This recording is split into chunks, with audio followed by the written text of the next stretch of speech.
प्रियंका गांधी में सिर्फ चेहरा से नहीं, काम से भी श्रीमती इंदिरा गांधी का अक्स नज़र आता है।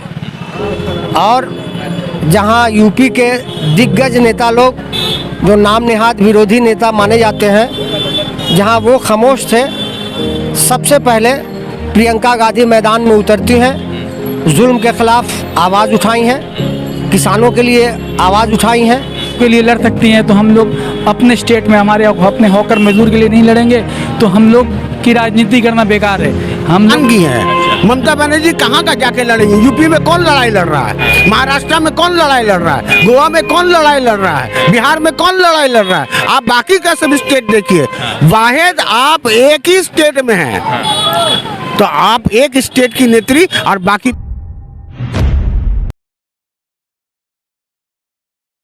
तो सर, सबसे पहले तो सवाल ये है कि कांग्रेस एक जगह पे ख़त्म है, बंगाली मान लेते हैं, एक सीट नहीं है फ़िलहाल, और दूसरी तरफ राहुल गांधी, प्रियंका गांधी जिस बहादुरी के साथ लड़ रही है, तो ये बहादुरी किस तरह से पश्चिम बंगाल के कांग्रेस के वर्कर या उनके नेता को थोड़ा सा प्रोटीन दे रहा है?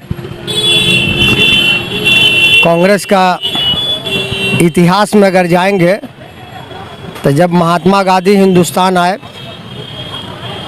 1916-17 में, तो ऐसा लगता था कि अंग्रेज़ों के ख़िलाफ़, उनके जुल्म के ख़िलाफ़ कोई लड़ने वाला इंसान है नहीं इस देश में।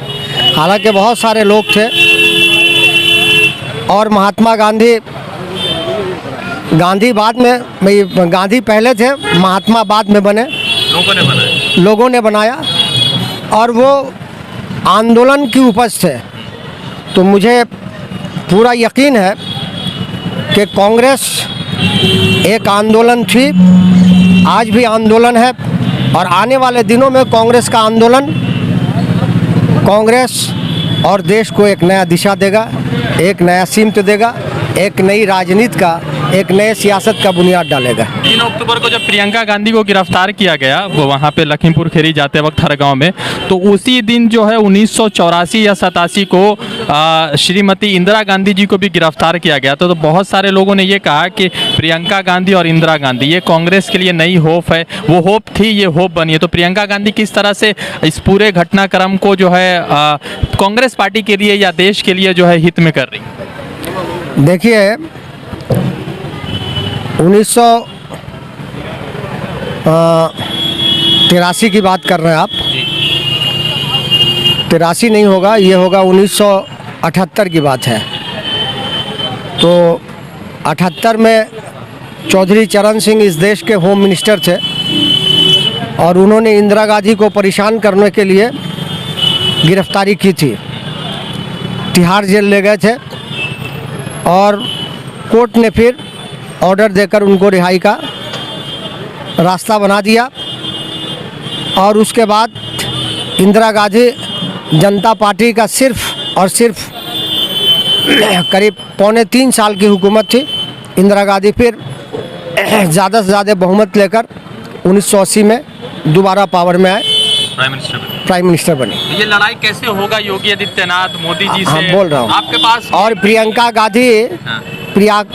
गांधी में सिर्फ चेहरा से नहीं, काम से भी श्रीमती इंदिरा गांधी का अक्स नज़र आता है।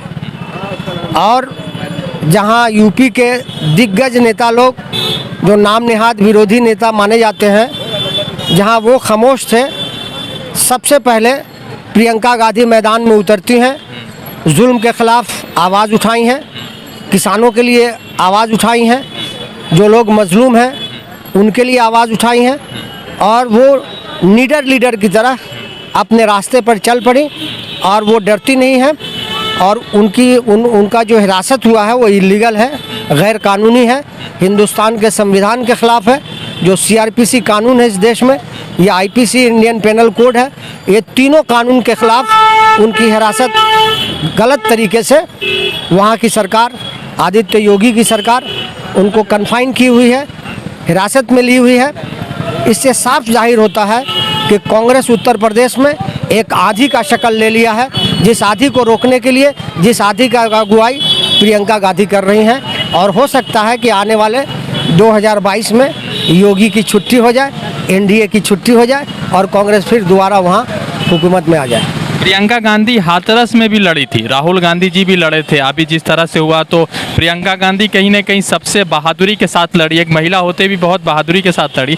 तो सवाल यह है कि जनता तो इन चीज़ों को भूल जाती है, जनता तो फिर वोट के शक्ल में वोट देगी तो कांग्रेस शायद विपक्ष में बैठेगा, तो इस पर जो है थोड़ा सा लोगों का अलग विचार रहता है। देखिए, इस देश का तारीख अगर आप देखेंगे तो जब अंग्रेज़ों ने बहादुर शाह जफ़र को गिरफ़्तार किया, फिर लखनऊ से वाजिद अली शाह को मटिया बुरुज लाया गया, तो लोग यही समझ रहे थे कि शायद इन्होंने सरेंडर किया है, लेकिन ऐसी बात नहीं थी। बेगम हजरत महल नेपाल के बॉर्डर में जाकर फिर आर्मी को रीऑर्गेनाइज़ की और अंग्रेज़ों से डटकर मुकाबला किया। झांसी की रानी अंग्रेज़ों से लड़ाई की, कलकत्ता में रानी रासमणी लड़ाई की, मातंगनी हाजरा लड़ाई की, और बहुत सारा ऐसा इतिहास है। तो रज़िया सुल्तान ने लड़ाई की। तो बहुत सारा इतिहास के पन्नों में लिखा हुआ है कि जब ज़रूरत पड़ी है हमारे खातून को तो हिंदुस्तान में वो लोग पीछे नहीं रही हैं। और प्रियंका गांधी ने जिस हिम्मत का, जिस आज़्म का मुजाहिरा किया है, मुझे यकीन है और हिंदुस्तान के लोगों को भी उनके ऊपर भरोसा बढ़ता जा रहा है कि वो एक तब्दीली ला सकती हैं और यकीनी तौर पर तब्दीली आएगी। प्रियंका गांधी जी आज लखीमपुर खीरी में लड़ रही है, राहुल गांधी जी लड़ रहे हैं, तो जिस तरह से ये खबर बंगाल में पहुंचती है तो आप लोगों को किस तरह से मोटिव मिलता है, इंस्पिरेशन मिलता है कि भाई हमारा जो सेंट्रल नेतृत्व है वो लड़ रहा है तो हम लोग जो स्टेट नेतृत्व है उसमें भी हम लोग लड़ें?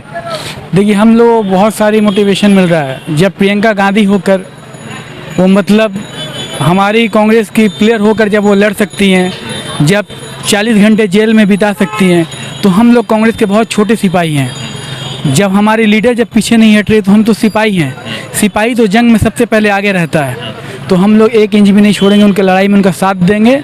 और हम लोगों को उनसे एक प्रेरणा मिला है कि सच के लिए लड़ने के लिए डरने की ज़रूरत नहीं है, ना प्रशासन से ना यहाँ की सरकार से। जो हॉकर का जो अधिकार उसके लिए, जब प्रियंका गांधी जब किसान भाइयों के लिए लड़ सकती हैं तो हम लोग अपने स्टेट में अपने हॉकर मजदूर के लिए नहीं लड़ेंगे। तो हम लोग की राजनीति करना बेकार है। हम लोग प्रियंका गांधी का प्रेरणा लेके, स्वर्गीय राजीव गांधी जी का प्रेरणा लेके और इंदिरा गांधी जी का प्रेरणा लेके हम लोग ये लड़ाई को सक्सेस करेंगे, कामयाब करेंगे। योगी आदित्यनाथ कह रहे हैं कि प्रियंका गांधी ने सेक्शन 144 जो दफ़ा लगी हुई थी तो उसको जो है लांघने की कोशिश की है और उसी के संदर्भ में या उसी से रिलेटेड उनको जो है गिरफ्तार किया गया। आप हमको ये बताइए कि 144 किस लिए आपने लगाया है? वहाँ पे ये 4 मजदूर को, चार किसान के ऊपर में गाड़ी चढ़ा दिया जाता है और वो भी वहाँ के जो आपके होम मिनिस्टर है उसके साहबजादे, उसको कुचल के चला जाता है। राज्य गृह मंत्री जो है उनके साहबजादे उसको कुचल के चले जाते हैं। अगर किसी के घर में मौत होता है तो आप वहाँ पे 144 लगा देंगे? हम क्या जान नहीं सकते हैं? उन परिवार के पास आज नहीं पहुँच सकते हैं? ये कैसा शासन है? ये कैसा राज चल रहा है? लेकिन हम आपको ये बता दें कि आहिस्ते आहिस्ते आवाम जाग रहे हैं। जिस दिन आवाम जाग जाएगा उस दिन ना मोदी निकलेगा घर से, ना योगी निकलेगा घर से, ना ही अमित शाह निकलेगा घर से। बस हम यही दुआ करते हैं। होप कौन है कांग्रेस के लिए? कांग्रेस के लिए बहुत सारे लोग हैं। अभी राहुल गांधी हैं, प्रियंका गांधी हैं और भी बहुत सारे लोग हैं। हमारी सोनिया गांधी हैं, बहुत सारे लोग हैं अभी कांग्रेस में। अभी आपको मालूम हुआ होगा कि हमारे 2-4 नेता ज्वाइन किए हैं, जिसमें से आपके जो वो है जिग्नेश मेवानी हैं, आपके कन्हैया कुमार हैं, अभी और बहुत सारे लोग आने वाले हैं। अभी आप देखिएगा कांग्रेस के अंदर में मैक्सिमम युवा चेहरा आपको दिखेगा जो जमीनी लड़ाई लड़ेगा। आज आपको दिख नहीं रहा है लेकिन इंशाअल्लाह आने वाला कल आपको दिखेगा दोबारा। एक आखिरी शब्द, अगर प्रियंका गांधी को अगर चुनना चाहेंगे तो क्या शब्द से सम्मानित करेंगे इस जमाने में 2021 में? देखिए, वही जो पहले इंदिरा गांधी को कहा जाता था, आयरन लेडी आज के तारीख में तो वही है, प्रियंका गांधी है। और प्रियंका गांधी में ज़्यादा मजबूत कौन है? आसमान जमीन का फर्क है। कहाँ प्रियंका और कहाँ ममता से आप मिला रहे हैं? क्यों ममता बनर्जी बड़ी लीडर नहीं? ममता बनर्जी स्टेट की है और ये जो है प्रियंका गांधी ये पूरे हिंदुस्तान की है। ममता बनर्जी कहाँ का जाके लड़ेंगी? यूपी में कौन लड़ाई लड़ रहा है? महाराष्ट्र में कौन लड़ाई लड़ रहा है? गोवा में कौन लड़ाई लड़ रहा है? बिहार में कौन लड़ाई लड़ रहा है? आप बाकी का सब स्टेट देखिए, वाहिद आप एक ही स्टेट में हैं तो आप एक स्टेट की नेत्री और बाकी